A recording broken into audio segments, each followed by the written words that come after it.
ሳሚ እስከሚመጣ እንግዲህ ሚስቱ መንገድ ላይ ያለውን ነገር በሙሉ ውሸት እንደሆነ ሙሉ በሙሉ አስረድተው ነበር ማለት ነው። ባልየውም እሺ ብሎ ተቀብሎታል ማለት ነው። እሷንም ይወዳታል። በሌላ በኩል ደግሞ ሰላምንም የሚወዳት ይመስለኛል ማለት ነው። እንግዲህ ወንድሙ ከመጣ በኋላ ይቸርኩ አንቺ ቆይ ምን እያለሽ ነው? እንዴት ነው ማስመሰል የቻልሽበት? እንዴት ቻልሽው ግን ይላታል ማለት ነው። ተረጋጋ ወንድሜ፣ አንተ እንዳሰብኩ አይደለም፣ አንተ ደግሞ እንዳወቅከውም አይደለም። ወንድሜ ምንድነው ነው ያላየሁት? እኔም ደግሞ ያላወቁት ነገር ምንድነው? እስቲ ያስረዳኝ ይላል። እኔ በአይኔ በብረቴ ያየሁት ነገር ውሸት ነው? እኔ እኮ በአይኔ በብረቴ አይቻለሁ እያልኩኝ ነው ወንድሜ፣ እንዴት ነው አንተ ማትረዳኝ ይላል። ወንድሜ ተረጋጋ፣ ይኸውልህ በአይኔ በብረቴ አይተሃል፣ ግን እሷ እንደዚህ አይነት የምታረግ ሴት አይደለችም። በዛ ላይ እኔ እወዳታለሁ፣ ለወደፊቱ ምስቴ ናት ብዬ ማምናት ሴት ናት። እና መንገድ ላይ ያየኸው ነገር ትንሽ ግራ ያጋባል፣ ግን እንደዛ አይደለም። ጭራሽ መንገድ ላይ ያለውን ነገርም ታውቃለህ? መንገድ ላይ የተፈጠረውንም ነገር አውቀሃል ማለት ነው? አዎ አስረድታኛለች ይላል። አዎ አስረድታኛለች፣ ግን አንተ እንደምትገምተው ነገር አይደለም፣ እንዳሰብከውም አይደለም። ሁኔታዎቹ በእንደዚህ አይነት መልክ እየሄዱ አይደሉም ምናምን ይላል። ወይኔ ወንድሜ አሁንም ቢሆን ይኸውልህ በፍቅር ምናምን እያልክ እየተጃጃልክ ተሸፍነሃል ማለት ነው ይላል። በሌላ በኩል እንግዲህ አጅሬ ምስትየው ተኝታ እንግዲህ ባልየውን ዳግመኛ ልታሳምነው እየሞከረች ነው። ይኸውልህ ወንድምህ ቢያምን ባያምንም እኔ ግዴታ ግድ አይሰጠኝም፣ ግን አንተ እኔን ትወደኛለህ? ያለውን ነገር ለምን አናሳምንም? እሺ ያጎቴ ልጅ ነው አላልሽም እንዴ? በቃ ያንን ልጁን ወደ ቤት ጥሪውና ለልጁ እንዴት ማርግተን እናሳምን። ምን ብላ ብድግ ትላለች። ያ ደግሞ የአጎቴ ልጅ ነው ብላ የተናገረችው ለእሷ ፍቅረኛዋ ነው እንጂ የአጎቷ ልጅ አልነበረም ማለት ነው። ይኸውልህ እኔ ይህንን ያላሰብኩ ይመስልሃል እንዴ? እኔም እኮ ይህንን አስቤያለሁ፣ ግን አይሆንም። ጭራሽ ቤተሰቦቼ መሀል ላይ ድብልቅልቁ ይወጣል ትላለች። እንደዛ ነው እንዴ ይላል፣ ዝም ይላል። በሌላ በኩል እንግዲህ በሀሳብ ታውጠዋል። ምንድን ነው ማድረገው? የዚችን ቅሌቷን እንዴትም አድርጌ ለሱ ማሳየት አለብኝ። እንዴት ነው ማደርገው? እውነታውን ማወቅ አለበት። ወንድሜ በጣም እየተጎዳ ነው። እውነቱን ካላወቀ ሌላ ችግር ሊፈጠር ነው እያለ አንድ ነገር ያስታውስና ወደ ቤት ሰራተኛ ጋር ይሄዳል። ሰላም ይኸውልሽ የሆነ ጥያቄ ልጠይቅሽ ነበር ይላል። በሌላ በኩል ደግሞ ምስትየው ከክላስ ወጥታ ፍቅረኛውን እያናገረች ነበር ማለት ነው። ወንድሙም በሌላ በኩል በጣም እየተጨናነቀ ነበር። የሚያደርገው ነገር ጠፍቶታል። ወደ ሰላም ጋር ሄዶ ከዚህ በፊት የተፈጠረውን ነገር ሊጠይቃት ይሄዳል። ይኸውልሽ ሰላም አንድ ነገር ልጠይቅሽ ነው። ምንድን ነው? የወንድሜ ሚስት ፋይል እሷ ጋር የእሷ ፋይል አንቺ ጋር አለ። ያንን ፋይል እንደምትሰጪኝ እፈልጋለሁ። ወይኔ የጆ ቢሰጥቅ እኮ በጣም ደስ ይለኛል። ግን ምንድን ነው ግን? አንቺ ለወንድሜ አታስቢም ማለት ነው እንዴ? ምን ግን አለው? እንደዛ እኮ አይደለም። እና ምንድን ነው እሱ ታዲያ ምንድን ነው? ይኸውልህ እሱም ፋይል ለአንተ ሰጠሁ ማለት የኔ ነገር ገደል ገባ ማለት ነው ትላለች። እንዴ እዚህ ቤት ያለው ሰዎች በሙሉ የየራሳችሁ ህይወት ላይ ነው ያላችሁ፣ ግን የወንድሜ ችግር አያሳስብሽም? ወንድሜ እኮ ለአንቺ አንገቱን የሚሰጥ ሰው ነው። እንዴት እንደዚህ ትያለሽ? እሱን እኮ ሳልረዳ ቀርቼ አይደለም፣ እረዳሃለሁ። ግን እኔስ ትላለች። እኔስ ይህንም እኮ ከባድ ምስጢር ይዘዋለች። ስለዚህ እሷም ታወጣብኛለች ማለት ነው ትላለች። በጣም ጥሩ። እዚህ ቤት ሁላችሁም እርስ በራሳችሁ የየራሳችሁ ችግር አለባችሁ ማለት ነው። በጣም ይገርማል። ሁሉም ሰዎች እዚህ ቤት ላይ ችግር የሌለ ሰው ብቸኛ እኔ ነኝ ማለት ነው አይደለ? ሁላችሁም ችግር ላይ ነው ያላችሁ። ቆይ አንቺ ምንድነው ምስጢርሽ? ምንድነው የተያዘብሽ? የአንቺ ደግሞ ፋይሉ ምንሽ ነው የተያዘው? ልነግርህ አልችልም፣ ግን ብቻ ፋይል ይዛብኛለች ምናምን ትለዋለች። ፈጣሪው ትዕግስቱን ስጠኝ። እነዚህ ሰዎች በጣም እያበዱኝ ነው በለው። ቆይ እያበዳችሁ ነው እንዴ? ሁላችሁም እያበዳችሁ ነው ይላል። እኔ አላምንም። ምን እያረጋችሁ እንደሆነ እኔ አላምንም።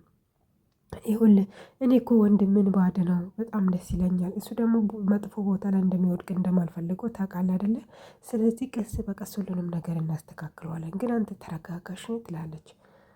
በጣም ጥሩ እረጋጋለሁ። ከዛ ከተረጋጋው በኋላ ሁላችሁም የምትፈልጉትን ለማግኘት የማትፈልጉትን ሰዎች በሙሉ ገደል ላይ ተወረውሩትና የምትፈልጉትን ሰዎች ይዛችሁ ትወጣላችሁ ማለት ነው። በጣም ጥሩ። እኔ መቼ እንደዛ አልኩኝ? መቼ ወጣኝ? እንዴት እንደዛ ላለው የእሱ ችግር ማለት እኮ የኔ ችግር ማለት ነው እያለ ወንድሙ ከየት መጣ ሳይባል ዱብ ይላል ማለት ነው። ምንድነው የተፈጠረው? ምን ተፈጥሮ ነው ምናምን ይላል። ጆ እኮ ምንም አይረዳኝም፣ ወንድም ምንም እየተረዳኝ አይደለም ምናምን፣ በቃ ተው ሌላ ጊዜ እናወራለን ምናምን ይላል። በቃሽ ላረጋጋው ብሎ ጥሎ ይሄዳል።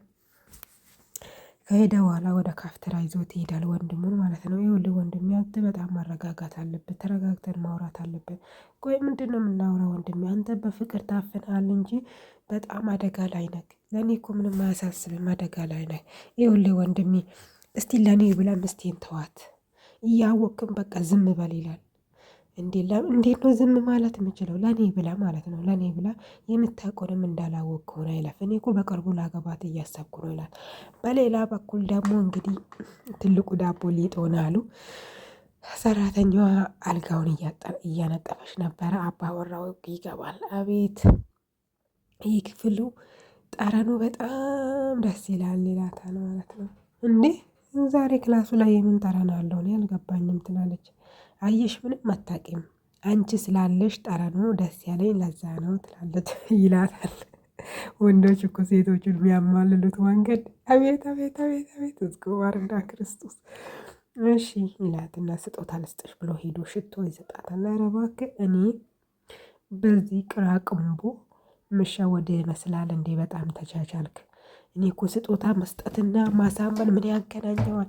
ይኸውልሽ አንቺ እኔን አልወደድሽኝም። እሺ እኔ እኮ አስሬ ነግሬያለሁ፣ ይህን ነገር ለምን ታስደግመኛለህ እያለች ነው።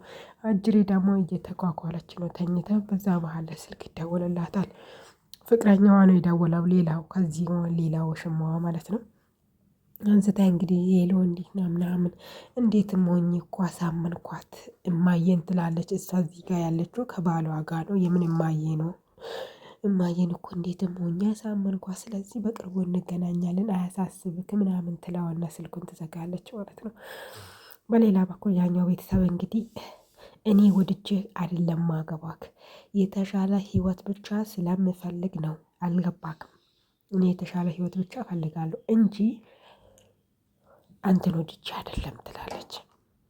ስለዚህ ወይ የሐዋሳውን ቤት ወይም የዚህ የአዲስ አበባውን ቤት፣ እኔ ትክክለኛ መኖሪያ ቤት መፈለግ ካለ ችግር የለውም፣ ሁሉንም ነገር ተስማምቻለሁ እያለች ነው። በዚህኛው በኩል አጅሬ እንግዲህ ብቻዋን እያወራች ነው።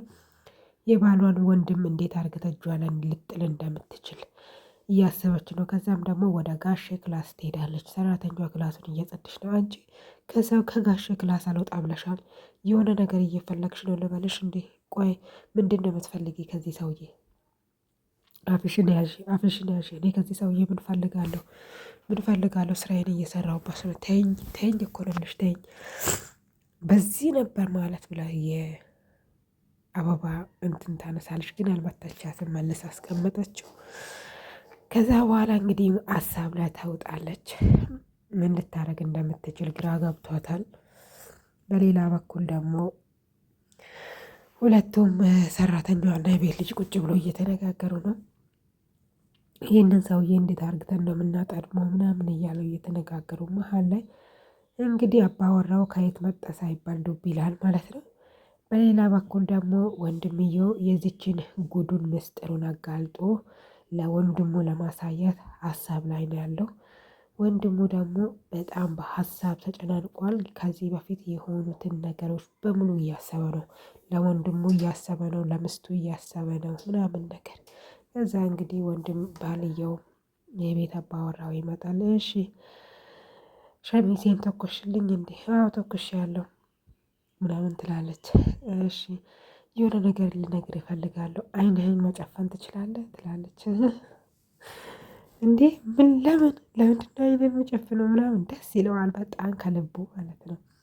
አይንህን ጨፍን ብቻ የሆነ ነገር ልነግርህ ነው ምናምን። እሱ ደግሞ ከንፈሩን ልስም መስሎት ደስ ይለውና አይኑን ይጨፍናል። እሷ ደግሞ ቢላዋ ታወጣለች። ቢላዋ አውጥታ ሌላ ዓለም ላይ ትገባለች። በዚህ አውጥቼ ልግደለው እንዴት ትላለች። አይ እቅዶቼ ሁሉ ይበላሻሉ ትልና በቃ ጨፍን፣ አይንን ጨፍን ትላለች። ከዚያም ጨፈነ ማለት ነው። ከዛ እሷ ግን በሀሳብ ታውጣ ነበር። ልትገለው ወይም በቢላዋ በቻለችው መጠን ባላት ነገር ልትወጋ አስበ ነበር፣ ግን አልተሳካላትም ማለት ነው። በሌላ በኩል እንግዲህ የወንድሙን ነገር ለማጋለጥ ድምፁን ከፍቶ ወደ እሷ ይመጣል። እሺ ጆ ምን ፈለግ? ይኸውልሽ የሆነ ሀሳብ ልነግርሽ ፈልጌ ነበር። እሺ ለወንድሜ መርዝ በጥብጬ ብሰጠሽ ታጠጪዋለሽ? ለባልሽ ማለቴ ነው። ኧረ እባክህ ስትልና ወደ ታች ስታይ ስልኩ ድምጽ እየቀዳ እንደሆነ እርግጠኛ ትሆናለች። ከዛ የሌለውንና ያለውን መቀባጣጠር ትጀምራለች። እሱ በፈለገ መንገድ መናገር ትጀምራለች። አንቺ ሴጣን ምንድነው ያየሽው? ኦኬ ስልኩን አይተሽብኛል አንቺ። ይሄን እኔ እኮ እንደዚህ አይነት ጅል እንኳን አትመስለኝም ነበር። አየህ ጅል ነህ ትለዋለች። ከዛ ይተናነቃሉ። ፊልሙ በእንደዚህ አይነት መልክ ተጠናቀቀ። በቀጣይ ቪዲዮ እንገናኛለን። ላይክ፣ ሼር፣ ሰብስክራይብ። ቻው ቻው።